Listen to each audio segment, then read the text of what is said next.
Damos inicio a la edición de esta semana de su programa Síntesis. Y hoy contamos con la presencia del doctor Iván Ernesto Gatón, quien es experto en política internacional y uno de los dominicanos, por no decir el que más, sabe de geopolítica y de todo lo que tiene que ver con asuntos internacionales y actualizados.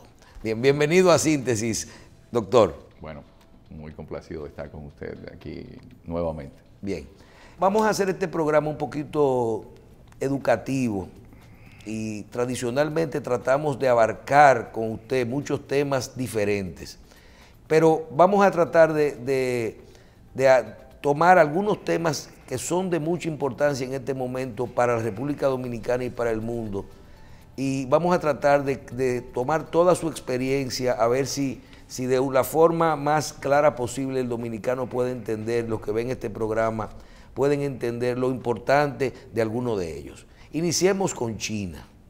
China, usted creo que todo lo que tiene que ver con China, desde su historia hasta todo lo que tiene que ver con las relaciones, el comercio y la forma de pensar de ellos, usted lo conoce y sus planes, lo ha estudiado y todo esto. Hablemos primero de cuál es la situación, vamos a hablar del panorama general. ¿Qué ha pasado con China? Que China ha cambiado su política exterior en muchos sentidos. Hay un poquito de acercamiento, buscando sobre todo la parte comercial, que yo digo que es la época, todo es la parte comercial. Fue que se llenaron de gente, es que necesitan más dinero, es un tema de económico pleno, inclusive han variado hasta uno lo ve más flexible a muchas políticas, a muchas decisiones anteriores que eran un país muy cerrado. ¿Qué ha pasado? ¿Qué pasó adentro de China? Sí, lo que sucede es que los chinos se dieron cuenta que cuando llegó el proceso de la revolución industrial, donde Reino Unido, Inglaterra en este caso, la reina Victoria, todo ese siglo XIX, que fue el siglo en el cual los ingleses se propusieron llevar el cristianismo y aparte del cristianismo, el libre comercio por todo el mundo, que es una visión, digamos, casi de destino manifiesto de parte de los ingleses que hicieron presencia en el continente indio, en la zona de la India, en el Asia, que estaban en China. Entonces, ¿qué hicieron los ingleses? Bueno, los ingleses llegaron y le quitaron parte de su territorio a los chinos y ya los chinos luego se dan cuenta de cómo fue que los ingleses se manejaron, a pesar de ser una isla tan pequeña, pero era un poco tarde en aquel momento. El siglo XIX, que es el siglo de las humillaciones, cuando llega el XX, que pasa la revolución china, que triunfa Mao Zedong, se dan pasos incluso muy nefastos, donde en China ocurren muertes que sobrepasan los 35 millones de personas en el gran salto hacia adelante, tratando de cambiar la política en China.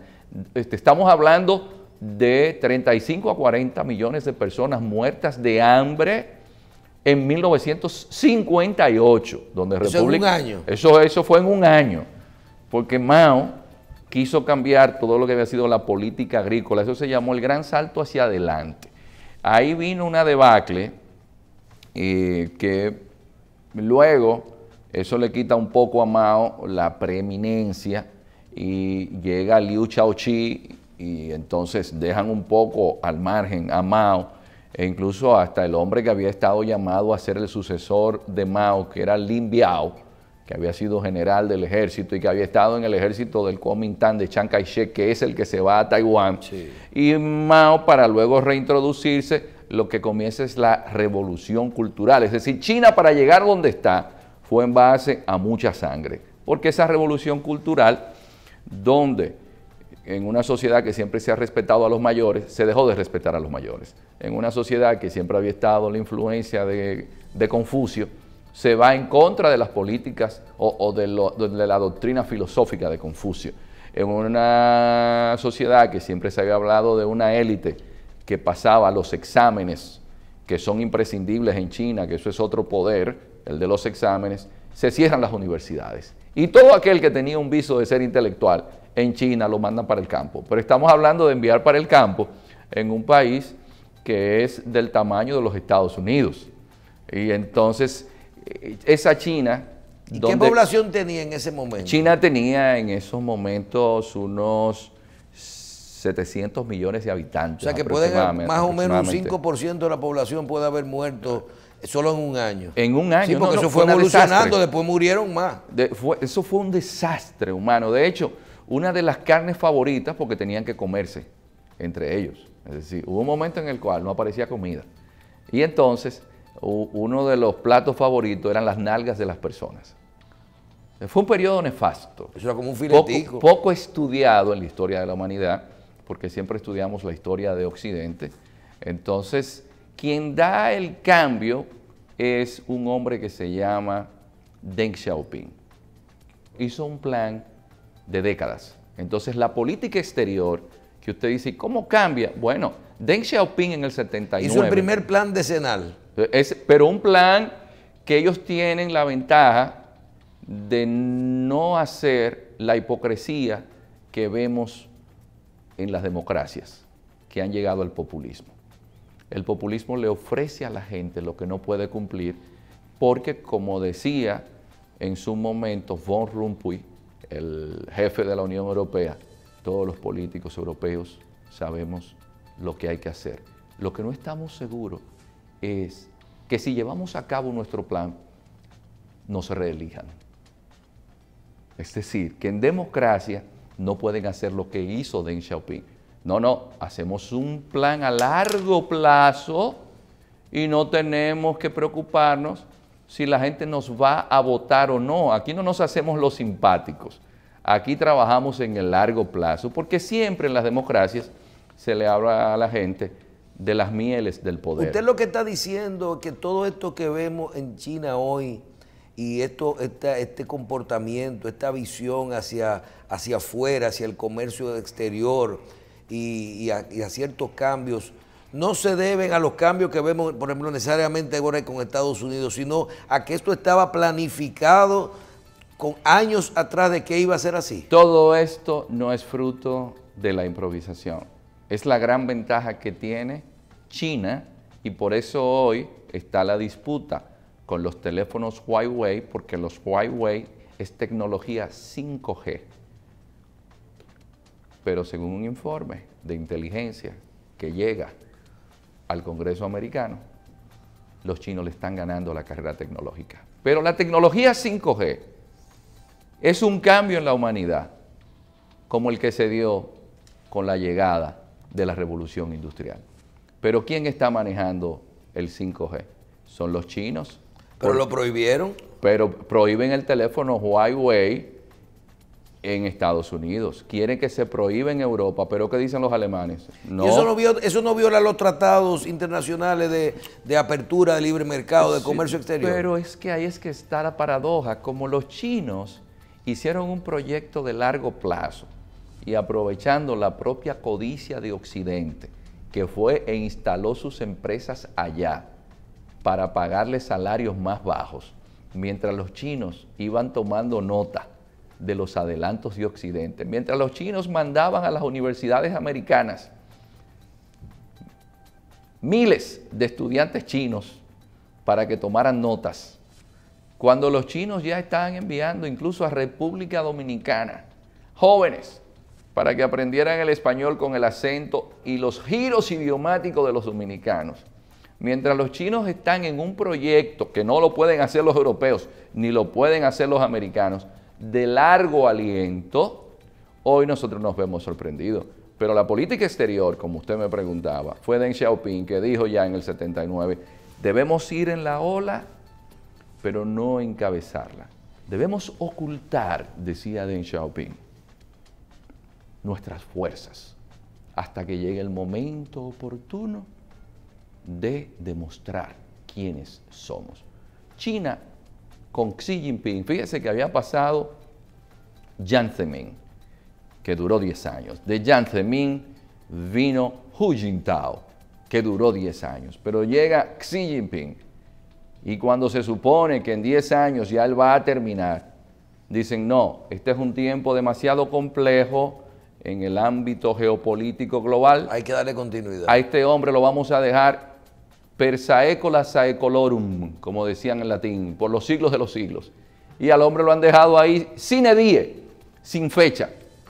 Pero él sale y dice, el libre comercio lo respalda China. Oiga, qué ironía. Quien está en la Organización Mundial de Comercio diciendo que debe ser el libre comercio son los chinos. Pero cuando la economía mundial, a partir del desastre de Lehman Brothers y la crisis financiera de 2007 y 2008 en Occidente, ahí fue que se hicieron grandes. ¿Qué hicieron los chinos? Comenzaron una especie de plan Marshall para la economía mundial, que se llama la Ruta de la Seda y la Franja de la Ruta de la Seda. Inversión en infraestructura, ¿para qué? Para llevar los productos, porque China se convirtió en la fábrica del mundo. Entonces, China se dio cuenta, como lo hicieron los ingleses en su momento, que el comercio es más factible para dominar otros países que la guerra. Porque el comercio permite ¿qué? El comercio permite que usted maneje hilos de poder. Todo el mundo quiere hacer dinero. Y si usted maneja el comercio mundial, es como dijo Hillary Clinton, siempre repito esa frase, el Consejo del Congreso de Relaciones Exteriores le dice a Hillary Clinton, usted tiene que presionar más a los chinos. Y dice ella, pero dígame cómo presiono a mi banquero. Quien tiene más bonos del Tesoro son los chinos. Llegaron a tener creo que 70% de los bonos del Tesoro. Obama quiso que ellos no compraran más y los chinos lo estaban comprando por otro lado. Entonces, lo que podemos ver es... Porque sea otra cosa, las regulaciones de ellos son las de ellos, no son las de uno. Ellos tienen unos parámetros de lo correcto, lo incorrecto. A veces tú escuchas y dice, por ejemplo, los parámetros del GAFI, de los paraísos fiscales, las regulaciones de lavado en el mundo, hablando de comercio que se relacionan diariamente. Y tú dices, tú no escuchas de que pusieron en una lista gris un banco chino. Y los bancos chinos ahora mismo podemos hablar de que el centro financiero del planeta, la City, son dos pueblos chinos. Uno es Shanghai, que es la ciudad más moderna del mundo, y la otra es Singapur, que es una pequeñita islita de 600 kilómetros cuadrados, pero que Lee Kuan-yew es de ascendencia china, aunque hayan algunos malasios, y Singapur ni agua tiene, el agua la compran en Malasia. Pero Singapur, quienes manejan su economía son chinos, pero ese es el top financiero. Pero otro país que va a ser la potencia del mundo, una de las potencias del mundo, porque tiene 230 millones de habitantes y el 50% menor de 30 años, con una extensión 25% más que la que hay de Nueva York a Los Ángeles, Indonesia, que tiene más de 5.000 islas, con islas como Java, como Sumatra. Y sus niveles de comercio, de educación y eso son... Es muy distinto al que esté en Yakarta, al que esté en las Molucas, pero la economía de Indonesia, ¿quién la maneja? Los chinos. La economía de Malasia. Por eso que tú hablas, cuando hablamos de los bancos chinos, tú mencionas a Shanghái, pero mencionas a Indonesia. Bueno, no, a Singapur. A Singapur. Pero ¿quién maneja la economía de Malasia? Pero la de Myanmar o Birmania son los chinos. ¿Quién maneja o tiene gran incidencia en la economía de Laos? Son los chinos. ¿Usted no cree que, viendo este cambio en la política de comercio de China, que Estados Unidos está equivocado en la forma que está manejando su política de comercio exterior con China, o realmente ellos están obligados a llevar esta guerra comercial? Lo que sucede es que debemos estar conscientes de que todo el proceso de globalización de la economía que se inició con el descubrimiento de América en el siglo XVI, que lo iniciaron los europeos, porque el mundo siempre estuvo en el Asia, es decir, en términos de grandes civilizaciones, que luego de la dinastía de los Habsburgos teníamos por un lado a los franceses y teníamos por un lado a los ingleses, y en el siglo XX cuando después de la Segunda Guerra Mundial los ingleses y los franceses dejan de ser las grandes potencias y determinar el planeta, llega a Estados Unidos, ya estamos en un proceso de desoccidentalización. Es decir, ya Occidente no es lo que fue anteriormente. Entonces esa China tomó ahora las riendas del comercio mundial. Y eso es lo que ha sucedido. Además de que usted llega, por ejemplo, al África, África se la cogieron los chinos. Usted llega a América Latina e increíblemente, países como Chile, su principal socio comercial es China. Países como Argentina, su principal socio comercial es China. Países como Argentina, su principal socio comercial es... No es Estados Unidos. Es Brasil, por ejemplo.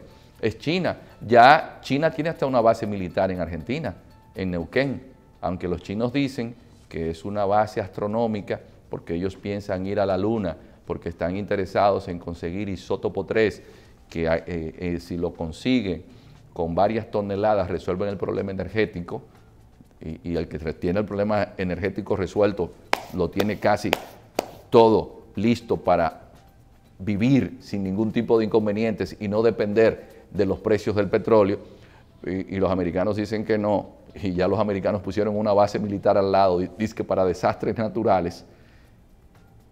¿Y quieren poner uno en Brasil ahora? Pero el tema está en que los chinos ya tienen presencia en Guyana. Guyana va a ser la futura Suiza de América, por las grandes reservas de petróleo que tiene. Un país grande, un país con muchas reservas de minerales, pero los chinos son los que le están entrenando a la Fuerza Aérea de Guyana. Pero los chinos están en las Bahamas, los chinos están en Trinidad y Tobago. Están metidos en Venezuela al 100%. Los chinos, Venezuela le debe 70.000 millones de dólares a China. Pero los chinos, su principal... ¿Cuánto? ¿El doble de la deuda externa de la deuda dominicana? 70.000 millones de dólares. El gobierno de Maduro se ha mantenido en gran medida por la ayuda de China. Además que China ha hecho una alianza con Rusia. Rusia ha atraído a su esfera de influencia a Erdogan, y por eso vimos la visita del presidente turco, Recep Tayyip Erdogan, hace varias semanas a Caracas. El oro de Venezuela, ¿quién lo está negociando? Es Turquía. Entonces, estamos viendo que todo esto tiene una relación con una China que tiene 45 millones de sus ciudadanos alrededor del planeta. Por eso no es casualidad que usted llega a Dajabón y se encuentra unos chinos que están establecidos allí haciendo negocios. Usted llega... No, y que son inteligentísimos. Mira, lo hacen todo ellos. Viven ahí mismo en los negocios.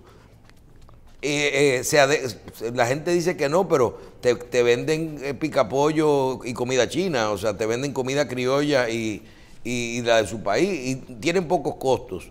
No pagan impuestos. Los chinos se la buscan en todos los lados. Pero esto es parte de una influencia que, según los más entendidos, forma parte de una estrategia del propio gobierno chino. ¿Tú crees que todos esos chinos que están alrededor del mundo, usted cree que cuando usted dice una estrategia, que fueron colocados estratégicamente y dejados salir para que vayan, y hoy tienen ellos gente que ya solamente tienen como dice, que subir más, porque ya lo tienen instalado en los países y ya conocen el mecanismo? Lo que sucede es que nuestros países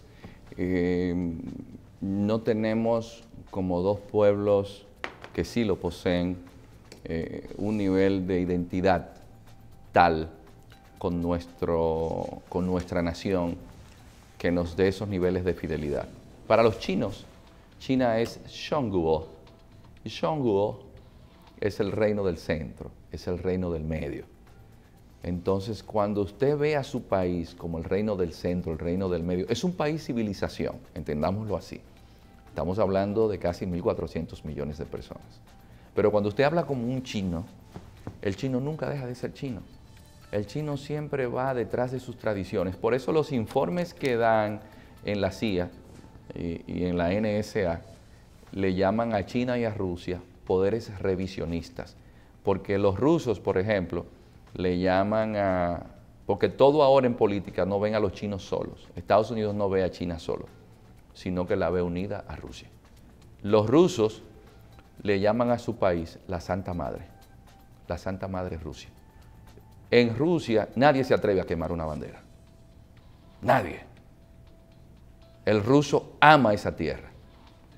Entonces, tanto Rusia como China tienen ciudadanos que sin importar el lugar donde vayan, siguen sintiendo que pertenecen a ese pedazo de tierra. Que ya eso nosotros lo perdimos hace mucho tiempo. Porque el proceso de ingeniería social, y esto es importante, porque es parte de las convulsiones que vive el mundo actual. Occidente comenzó un proceso de ingeniería social en los años 60 de drogas, de sexo, de romper todo lo que fuesen los valores tradicionales de la familia.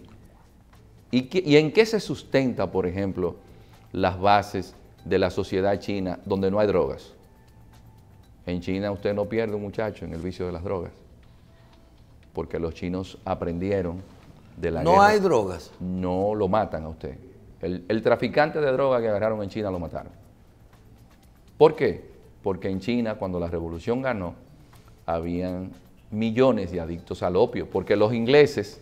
O sea, que eso que había de que el opio era en China, eso se acabó. Porque el opio fue la forma de los ingleses vender un producto que le dejara un superávit comercial con relación a China.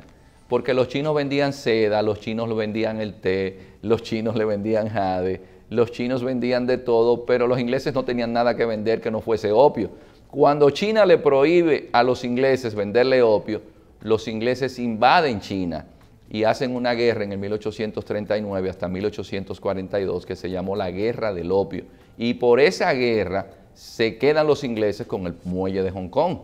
Entonces los chinos saben que una forma de alienar, de sustraer a un individuo, son los vicios. Entonces, cuando Occidente se entró en un proceso de ingeniería social donde se perdieran los valores tradicionales de la familia... Una forma de sustraer al individuo son los vicios. Oh, pero usted es árabe. Ellos sabían utilizar los vicios, el juego, la droga y todo eso para poder hacer dependientes a los ciudadanos de ellos.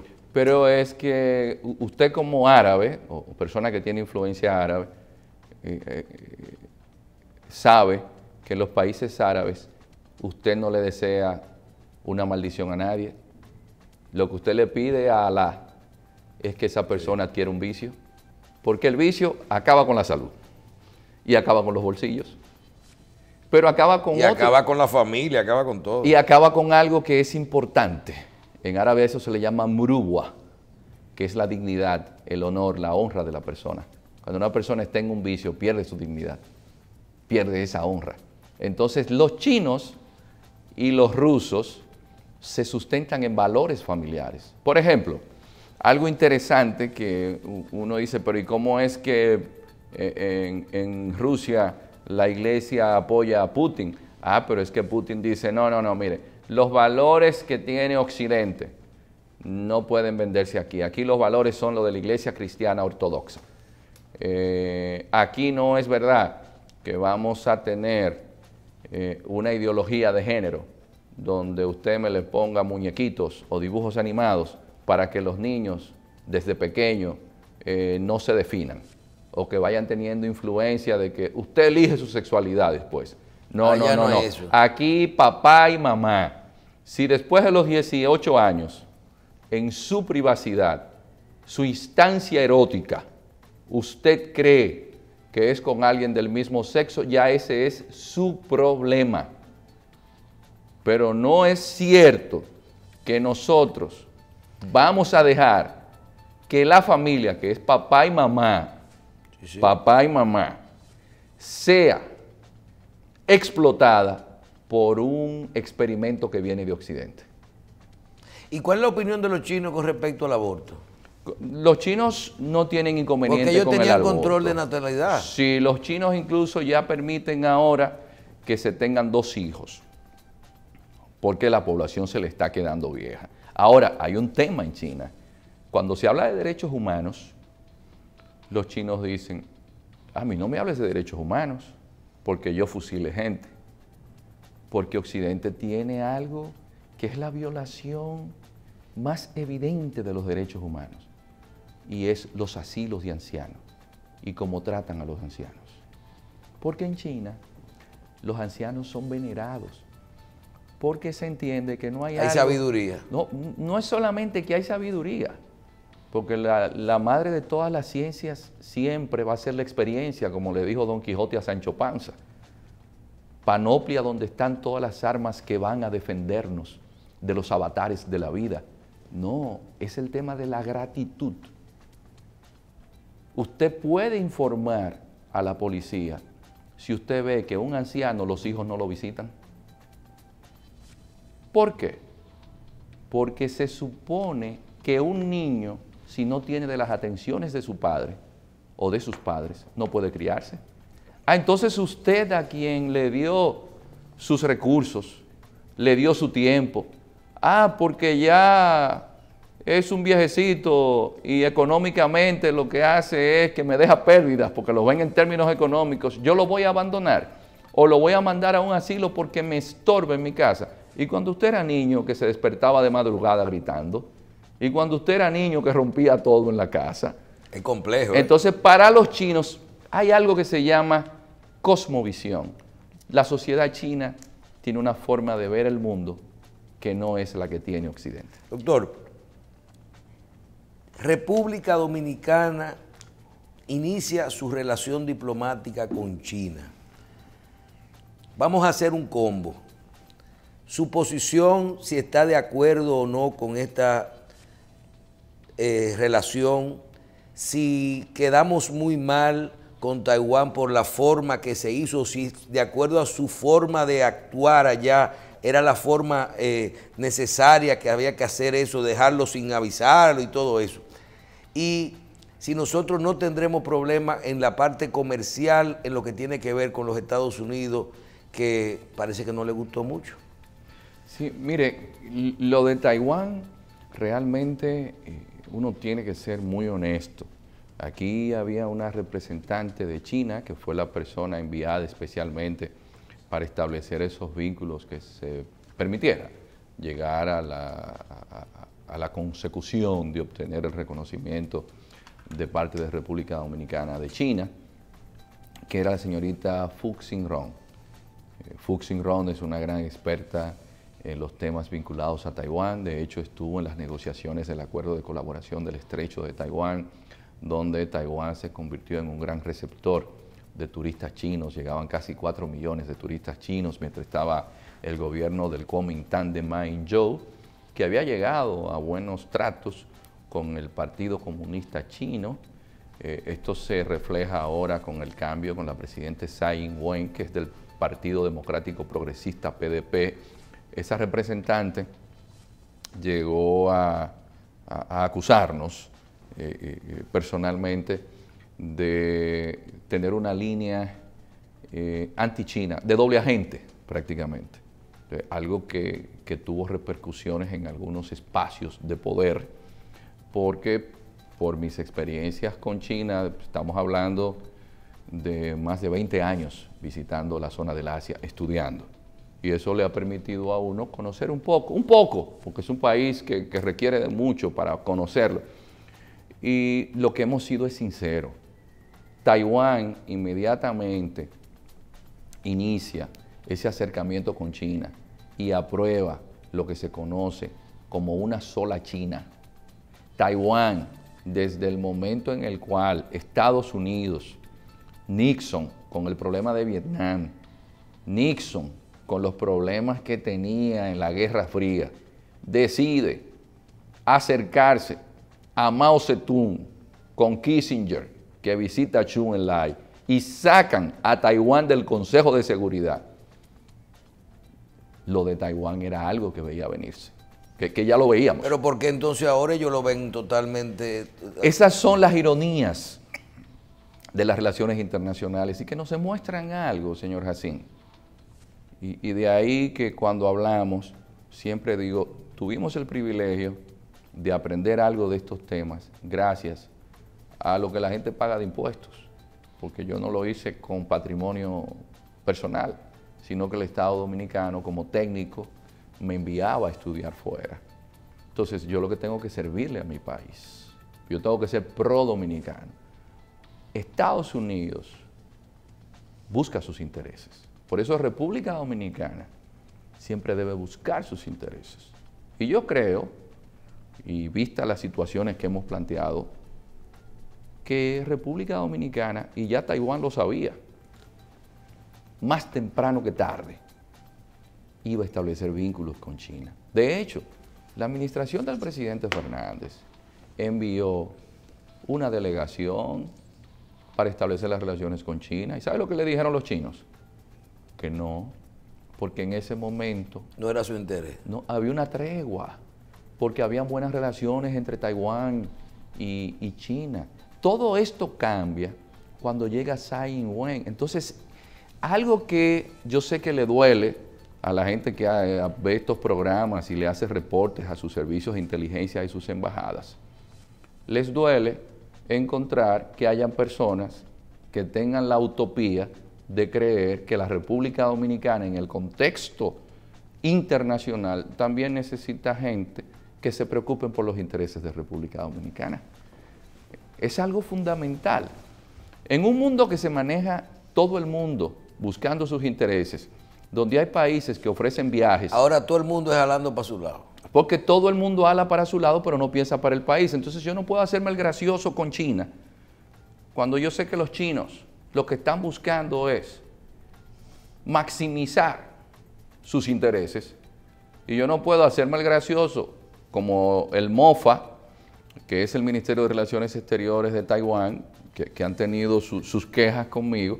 Y es como yo les llegué a decir a ellos, y se los digo, no, República Dominicana no puede estar por encima de Taiwán.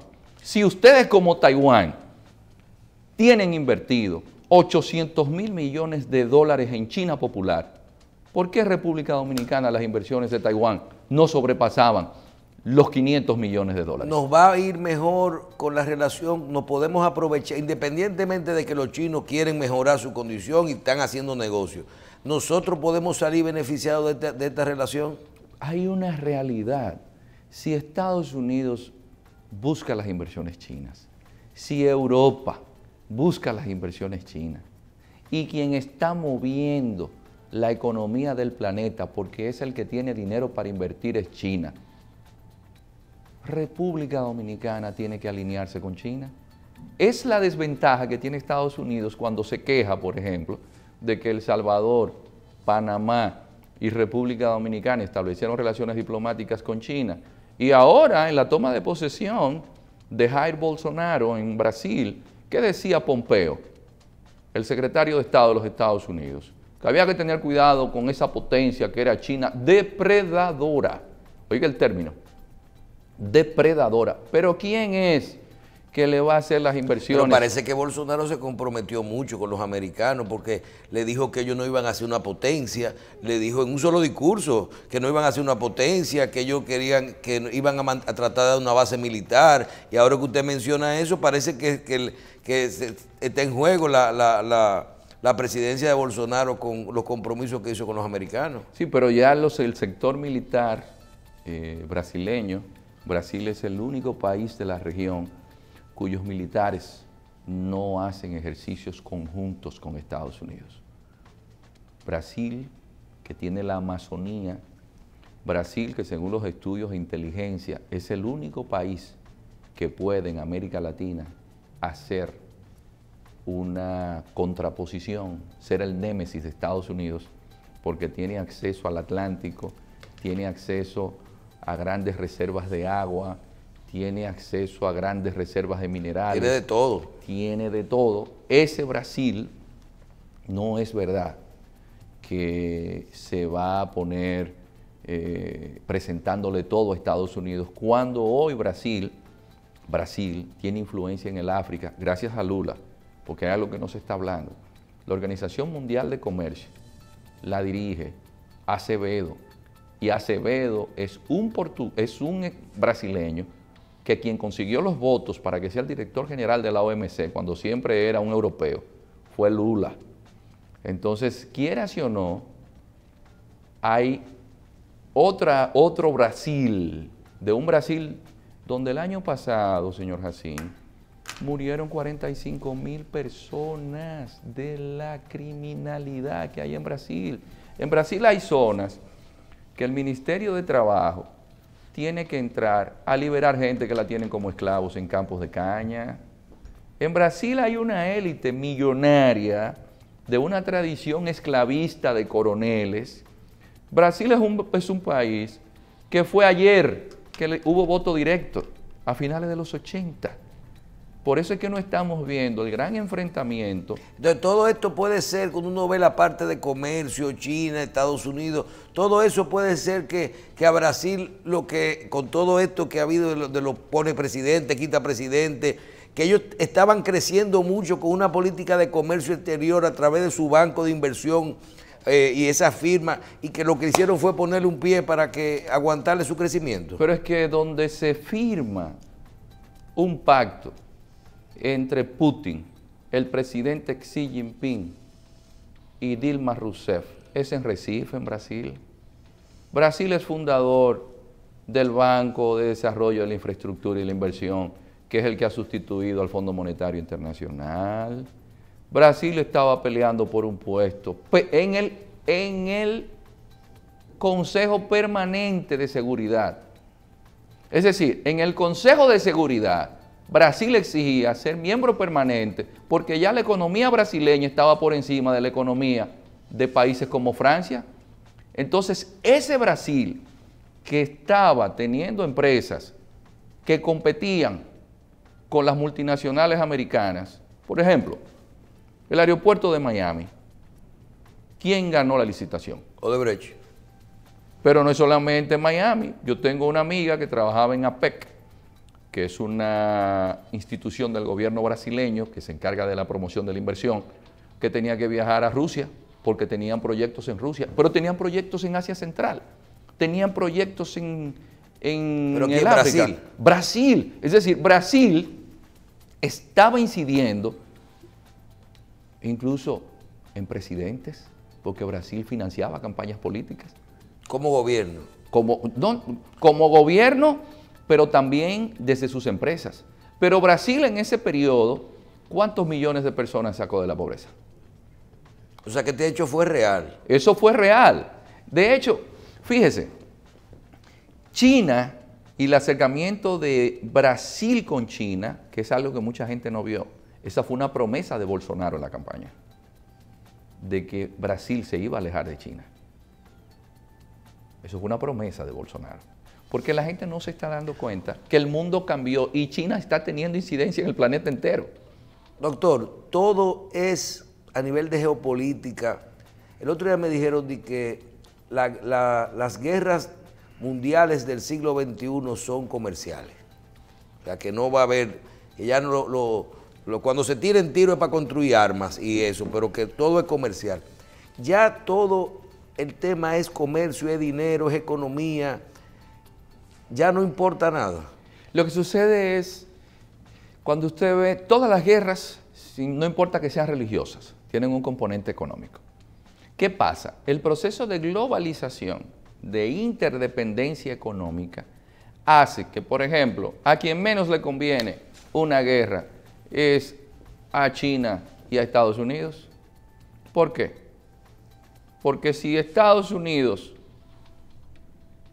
deja de comprarle a los chinos, ¿pueden los chinos seguir sacando gente de la pobreza? No. El principal mercado de China es Estados Unidos. Entonces, en las teorías geopolíticas, hay un teórico político que se llama Immanuel Wallerstein, y Wallerstein hablaba de que lo que iba a permitir que los países, porque es natural, siempre la partera de la historia han sido las guerras, es el comercio, porque le duelen los bolsillos, y los bolsillos sí que le duelen a la gente, más que la religión. Entonces, lo que hacen es, dicen, no, si nos vamos a una guerra donde hay armamentos nucleares, nos destruimos. Ahora, si nos vamos a una guerra, digamos comercial, que es la que existe, porque hay que estar claro, estamos, como decía el Papa Francisco, en una tercera guerra mundial a retazos. Lo que pasa es que no se puede llevar igual que antes. Ahora la guerra es que Trump dice, no, es que mira, el déficit comercial mío con China son 370.000 millones de dólares. Eso es todo el dinero del mundo. Yo no puedo seguir así. Si tú sigues vendiéndome varillas en el mercado mundial, ese estado, que es el estado de Pensilvania, donde yo gané a pesar de ser demócrata, es porque es un estado siderúrgico. Pero China produce en un mes todo el acero que Estados Unidos produce en un año. Entonces Donald Trump le pone aranceles a las varillas. Pero ese estado está asegurado políticamente. Pero China puede invadir el mercado mundial de varillas. Entonces, viene esa disputa comercial, que es una guerra comercial. Y las guerras comerciales casi siempre terminan en enfrentamientos bélicos. Pero ahora, y eso tiene un nombre en las teorías políticas, que viene desde la antigua Grecia, desde las guerras del Peloponeso, se llama la trampa de Tucídides. La trampa de Tucídides es que cuando un estado va creciendo, evidentemente el que está arriba va a tratar de eliminarlo. Y se supone que ya en el mundo, China está ocupando un lugar que Estados Unidos está teniendo esa guerra comercial que la comenzó Trump. Fíjese que lo de Trump es un discurso siempre en contra de ¿quién? De China. Claro. Doctor, usted que conoce mucho de números, porque a veces con los estadísticas y los números que nos presentan los países, el otro día me dijeron, bueno, tú tienes que saber cuánto debe Estados Unidos. Estados Unidos es un país muy endeudado. Estados Unidos lo que tiene es que es un gran mercado. Se parece a la República Dominicana con el tema del crecimiento económico, que tenemos mucho crecimiento económico, pero a nivel de lo que es el Producto Interno Bruto, de la economía, no del bolsillo de los dominicanos. Y la gente no lo entiende lo que es esto. Si hablamos de país a país, no de su crecimiento, de su Producto Interno Bruto, sino ni del volumen de sus operaciones, sino de la calidad de su riqueza, de su capital. China es un país endeudado, por ejemplo. En términos de paridad de poder adquisitivo, ya China está por encima de Estados Unidos. Por ejemplo, China no debe. China tiene problemas, pero su economía está más saneada que la de Estados Unidos. Hay algo importante que nunca se menciona, pero que es importante que la gente lo sepa. Estados Unidos tiene una gran ventaja, que su moneda es la que se utiliza para comercializar los principales commodities del planeta. Y Estados Unidos simplemente con una maquinita manda a fabricar dólares, aunque no tenga el respaldo. Sí, porque ya no está respaldado por nada. No, que no está, eso fue lo que llamó Charles de Gaulle el gran fraude en la historia de la humanidad. Sí. Porque en la guerra de Vietnam Estados Unidos dejó el patrón oro. Pero Estados Unidos, por el simple hecho de imprimir esa monedita, tiene un 10% de su Producto Interno Bruto. Ahora, en términos de paridad del poder adquisitivo, ya China está por encima de Estados Unidos. Cuando yo le decía que estamos en un proceso de desoccidentalización, es que el mundo se ha mudado al Asia. Por ejemplo, vemos el mapa siempre desde el meridiano de Greenwich. No, pero el centro del planeta no es el meridiano de Greenwich. Está en Molucas. Está en la zona de Singapur, la parte de Indonesia. En esa parte, porque esa parte del Asia es donde está China, es donde está India, es donde está Vietnam. Vietnam va a tener, tiene uno de los mayores crecimientos de clase media del planeta. Es decir, el Asia es lo que ahora, y eso lo explicaba hasta Marx, hubo un momento en el cual el mundo, su centro era Medio Oriente, y dejó de ser Medio Oriente. Doctor, finalmente, Donald Trump, que usted lo mencionamos en la relación con China, ya el problema no es nada más con China, hoy tiene problemas con su propio gobierno. Hay un cierre parcial de las relaciones, de lo que es el gobierno de los Estados Unidos. Hay problemas con 800,000 personas que ya no están cobrando, el problema del muro con la frontera, una gente que viene a pie de qué sé yo qué sitio para cruzar Estados Unidos. ¿Tiene Donald Trump ahora mismo, está haciendo lo correcto?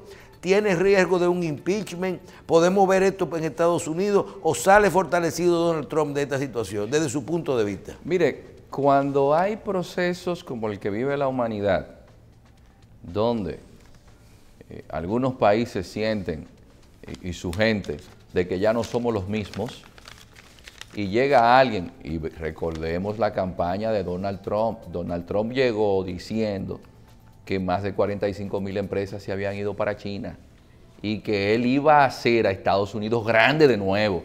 Y Donald Trump ofreció salir del cambio climático, del acuerdo del cambio climático, y salió del acuerdo. Donald Trump ofreció que iba a romper el acuerdo con Irán, lo rompió también. Todo lo que no era políticamente correcto. Donald Trump deja la incidencia que ya estaba teniendo Estados Unidos en el Asia, porque la administración de Obama sí entendió que el mundo se movió al Asia, pero todo esto ¿qué le hace? Ganar votos. El populismo de Donald Trump le va a permitir ganar hasta la reelección. Donald Trump, cuando habla del muro, no tomamos en cuenta que Jeff Sessions, que era su fiscal general, cuando llegó, lo primero que dijo, el gran problema de Estados Unidos para su seguridad nacional no es el terrorismo. De los inmigrantes. Son las maras, MS-13, M-18 y el cartel de Sinaloa. Los mexicanos. El Chapo es el Steve Jobs de la cocaína. Ahí lo tienen preso en Nueva York. Pero ¿sabe cuánto mueve ese cartel en la economía mundial? 29,000 millones de dólares. El Chapo se gana estando preso 3,000 millones de dólares al año. ¿Estando preso? Estando preso, porque el cartel sigue funcionando. Eso es una estructura de gente seria. Una cosa, doctor. Es una estructura de gente seria. ¿Por qué? Porque ahí no hay papeles y la gente cumple con su palabra. Si no, está muerto. Algo que no se ve en los negocios que hacemos la gente seria. Sí, sí. Entonces, el tema de los inmigrantes, que ya van a haber menos rubios, porque ese es un tema que en Estados Unidos preocupa. El español se habla donde quiera. Entonces, ese tema le gana votos. No nos estamos dando cuenta que Donald Trump, con lo del muro, lo que está haciendo es fortaleciéndose a lo interno. Porque hay algo que nosotros también no nos damos cuenta. Cuando usted ve una pandilla como los trinitarios y los Dominican Don't Play, es decir, te doy welfare, te doy también la oportunidad de que te realices en mi país y aparte de eso tú me creas una pandilla. Por ejemplo, una joven... Eso no te lo voy a permitir. Una jovencita dominicana fue asesinada por la Mara Salvatrucha en Nueva York y el gobernador Mario Cuomo, ¿qué hizo? Se trasladó al lugar, dijo que se va a hacer una inversión para que los jóvenes de esa zona capitalizó. Estudien música, etcétera. Pero estamos hablando de inmigrantes que no están trabajando, sino que están delinquiendo. No importa que sean dominicanos, no importa que sean de El Salvador. Que los mismos inmigrantes que están trabajando no lo quieren. Entonces, ¿qué pasa? Que no nos estamos dando cuenta que cuando se dice que el negocio de la heroína del noreste de los Estados Unidos lo manejan dominicanos, ¿qué dice un americano? Ah, pero espérate. Cuando nos dicen que en el tema de las drogas, en las cárceles, la cantidad de dominicanos presos que hay es tal, pero los dominicanos somos pocos. Pongamos los mexicanos, los salvadoreños, los guatemaltecos, son latinos. Y son carga de su presupuesto. Entonces, ¿qué dice Donald Trump? No. Son esos hispanos, aunque usted, yo, el que nos está viendo en televisión, tiene familiares que están trabajando, pero saben que hay dominicanos que tienen un punto de droga. Claro. Entonces, esto es lo que Donald Trump está explotando. Donald Trump está sembrando algo que es peligroso y es un poco de resentimiento y de odio hacia el inmigrante. Toda la gente que eso está pasando aquí un poco con el tema haitiano. Hay que tener cuidado con eso, porque cuando la gente emigra, por ejemplo, el salvadoreño que Donald Trump llamaba countries of shit, que es mejor no traducirlos al español, el haitiano que él le llama country of shit, esa gente emigran es porque no tienen otra opción. En El Salvador la delincuencia es terrible, pero viene como fruto ¿de qué? De la guerra sucia de Ronald Reagan en los años 80. Es complejo, doctor. Entonces, si tú creaste condiciones, como sucedió en Haití existía producción agrícola. Usted ve todas las pinturas de Haití de los años 50, 60, hasta que a través de proyectos agrícolas de Estados Unidos comenzaron a regalar arroz, maíz, trigo. ¿Pero para qué? Para que dejaran su producción nacional. Y después la importaran como se importaba aquí con la PL 480. Bueno. Y desapareció la producción de maní. Entonces, si tú fuiste de los que causaste esa situación, no puedes quejarte, porque el ser humano, donde está el pan, está su patria. La gente migra. Yo creo que el mundo se nos está quedando pequeño a toda la gente que hay, ¿verdad? Ahora cada quien va a buscar su espacio. Va a tener que hacer su provisión en cada país. Doctor, gracias. No, a usted. Yo creo que está bastante claro el tema de China y de los Estados Unidos. Vamos a ver cómo logramos que el doctor Iván Ernesto Gastón luego nos venimos a hablar un poquito de ese caso de Venezuela, de Brasil, que por lo que vemos él no es experto nada más en el tema oriental, sino también occidental. Doctor, gracias y ojalá que no lo llamen con ese discurso de lo de Brasil. Usted podría ser un buen testigo de uno de los juicios de Odebrecht ahora, porque usted con ese planteamiento va a dejar sin efecto muchísimas acusaciones. No, bueno, lo que sucede es que realmente lo que no se ve vale más que lo que se ve, como decía José Martí, que luego lo acuñó Juan Bosch. Sí. Y siempre que hay un muerto hay que ver quién se beneficia del muerto.